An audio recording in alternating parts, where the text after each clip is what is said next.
नमस्कार। आज के इस एक्सप्लेनर में हम मेडिकल साइंस के एक ऐसे रहस्य में गोता लगाने वाले हैं जो अक्सर अधेड़ उम्र के लोगों में एक खौफ सा पैदा कर देता है। कई बार जो बीमारियां हमें बहुत गंभीर और जानलेवा लगती हैं, वो असल में वैसी होती ही नहीं हैं। जी हाँ, कई बहुत ही डरावने न्यूरोलॉजिकल लक्षण असल में शरीर के भीतर एक अदृश्य सी जैविक सच्चाई को छुपा रहे होते हैं। आज हम उसी फैंटम यानी उस भ्रम के पीछे के असली विज्ञान को डिकोड करने वाले हैं। जरा सोचिए, किसी इंसान को पार्किंसंस या डिमेंशिया जैसी गंभीर बीमारियों के लक्षण महसूस हो रहे हों। लेकिन क्या हो अगर ये लक्षण उस बीमारी के हों ही नहीं? क्या हो अगर ये सिर्फ एक फैंटम इल्यूजन या एक छलावा मात्र हो जो शरीर के अंदर किसी बहुत ही मामूली सी कमी की वजह से पैदा हो रहे हों? ये सवाल जितना चौंकाने वाला है ना, इसके पीछे का विज्ञान सच में उतना ही दिलचस्प है। तो चलिए बिना देरी किए शुरू करते हैं भाग 1, न्यूरोलॉजिकल फैंटम। जब किसी को ये लक्षण महसूस होते हैं, जैसे हाथों में झटके आना, बार बार चीजें भूल जाना या अचानक से एक कन्फ्यूजन की स्थिति पैदा हो जाना, तो हम तुरंत मान लेते हैं कि बस अब मस्तिष्क में कोई बहुत बड़ी और लाइलाज बीमारी पनप रही है। ये लक्षण किसी को भी ये सोचने पर मजबूर कर सकते हैं कि ये एक न्यूरोडीजनरेटिव विनाश की शुरुआत है। लेकिन रुकिए, ये पूरी कहानी नहीं है। इसके पीछे एक बहुत ही सीक्रेट बायोलॉजिकल रियलिटी काम कर रही हो सकती है, यानी मैग्नीशियम की कमी। ये साधारण सी कमी ठीक उन्हीं रासायनिक रास्तों को ब्लॉक कर देती है जिन्हें ये भयानक बीमारियां करती हैं। अब आते हैं भाग 2 पर, हमारे ब्रेन का केमिकल गेटकीपर यानी रासायनिक द्वारपाल। इस पूरे भ्रम को समझने के लिए हमें अपने नर्वस सिस्टम की कोशिकाओं के अंदर झांकना होगा। देखिए, मैग्नीशियम हमारे नर्वस सिस्टम के लिए एक बहुत ही जरूरी गेटकीपर या द्वारपाल की तरह काम करता है। अब अगर ये गेटकीपर अपनी ड्यूटी से गायब हो जाए तो क्या होगा? मस्तिष्क की कोशिकाएं अपने शांत और व्यवस्थित संचार से बाहर निकलकर हाइपर एक्साइटेबिलिटी की स्थिति में आ जाती है। सोचिए, कोशिकाओं के बीच के सारे सिग्नल्स अचानक बेकाबू हो गए हैं। बिना गेटकीपर के पूरे सिस्टम में एक अराजकता फैल जाती है और कोशिकाएं अनियंत्रित रूप से फायरिंग करने लगती हैं। ये कॉन्सेप्ट बहुत ही शानदार तरीके से इस बात को साफ करता है। एक स्वस्थ मस्तिष्क में मैग्नीशियम आराम से एनएमडीए रिसेप्टर्स में बैठता है और एक नेचुरल कैल्शियम ब्लॉकर का काम करता है। ये कैल्शियम को नसों में बाढ़ की तरह आने से रोकता है। लेकिन वहीं दूसरी तरफ जब शरीर में मैग्नीशियम की कमी होती है तो कैल्शियम बिना किसी रोक टोक के कोशिकाओं के भीतर घुसने लगता है। इस अनियंत्रित कैल्शियम के कारण नसें बेकाबू होकर फायरिंग करने लगती हैं। पूरा नर्वस सिस्टम मानो आउट ऑफ कंट्रोल हो जाता है।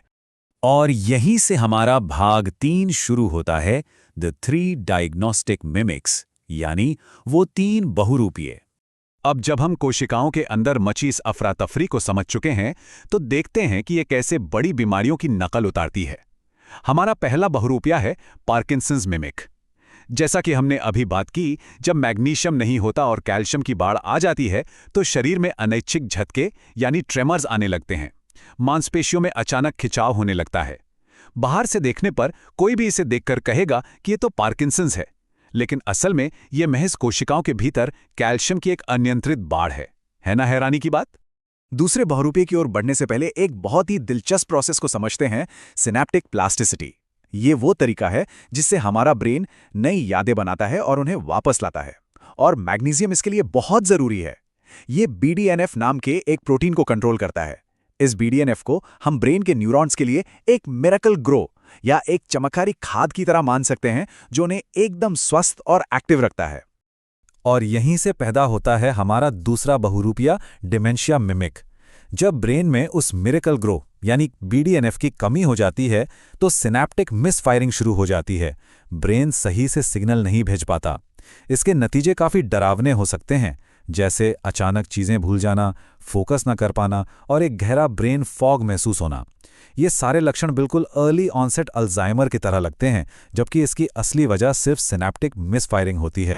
अब आते हैं तीसरे और सबसे सीरियस बहुरूपीय पर, न्यूरोलॉजिकल क्राइसिस मिमिक। जब शरीर में मैग्नीशियम की कमी बहुत ही गंभीर स्तर पर पहुंच जाती है तो भयानक मेटाबॉलिक गड़बड़ियां होने लगती हैं। लक्षण डेलीरियम, मतिभ्रम और आसपास की दुनिया से पूरी तरह कट जाने तक बढ़ सकते हैं। ये स्थिति इतनी गंभीर होती है कि डॉक्टर्स अक्सर किसी बहुत जटिल बीमारी की जांच में लग जाते हैं और एक बहुत ही सिंपल इलेक्ट्रोलाइट इम्बैलेंस छुपकर रह जाता है। अब जो बात सच में बहुत दिलचस्प है वो ये समरी है जो पूरी तस्वीर एक साथ दिखाती है। यहाँ हम साफ देख सकते हैं कि कैसे सिर्फ एक साधारण मिनरल की कमी इतनी बड़ी बीमारियों की नकल कर सकती है। अत्यधिक उत्तेजना के कारण आने वाले झटके पार्किंसंस जैसे लगते हैं। कम सिनेप्टिक प्लास्टिसिटी से होने वाली याददाश्त की कमी अर्ली ऑनसेट डिमेंशिया लगती है। असामान्य विद्युत गतिविधि मिर्गी यानी एपिलेप्सी जैसी दिखती है और इलेक्ट्रोलाइट असंतुलन एन्सेफेलोपैथी का भ्रम पैदा करता है। ये सब एक ही केमिकल रास्ते के ब्लॉक होने का नतीजा है। चलिए अब आगे बढ़ते हैं और देखते हैं कि ये कैसे एक बहुत बड़े धोखे को जन्म देता है। भाग 4 ब्लड टेस्ट का भ्रम। तैयार हो जाइए एक बहुत ही चौंकाने वाले सच के लिए। शरीर के कुल मैग्नीशियम का सिर्फ और सिर्फ 1%, जी हां, केवल 1% हिस्सा ही हमारे रक्त यानी खून में मौजूद होता है। बाकी का सारा मैग्नीशियम हमारी हड्डियों और कोशिकाओं के अंदर गहराई में छुपा होता है। तो सबसे ज़रूरी पॉइंट यह है कि ये 1% का आंकड़ा एक बहुत बड़ा डायग्नोस्टिक गैप पैदा कर देता है। जब एक स्टैंडर्ड ब्लड टेस्ट किया जाता है तो रिपोर्ट पूरी तरह से नॉर्मल आ सकती है। रिपोर्ट देखकर लगेगा कि सब फर्स्ट क्लास हैं, लेकिन ठीक उसी वक्त मस्तिष्क की कोशिकाएं अंदर ही अंदर मैग्नीशियम के लिए सच में तड़प रही हो सकती हैं, भूखी मर रही हो सकती हैं। ये एक बहुत बड़ा भ्रम है जो इन फैंटम लक्षणों को सालों तक रडार के नीचे छिपाए रखता है। तो अब आते हैं हमारे आखिरी हिस्से पर, भाग 5, इस मेडिकल मिस्ट्री को सुलझाना। आखिर इस गैप को कैसे भरा जाए?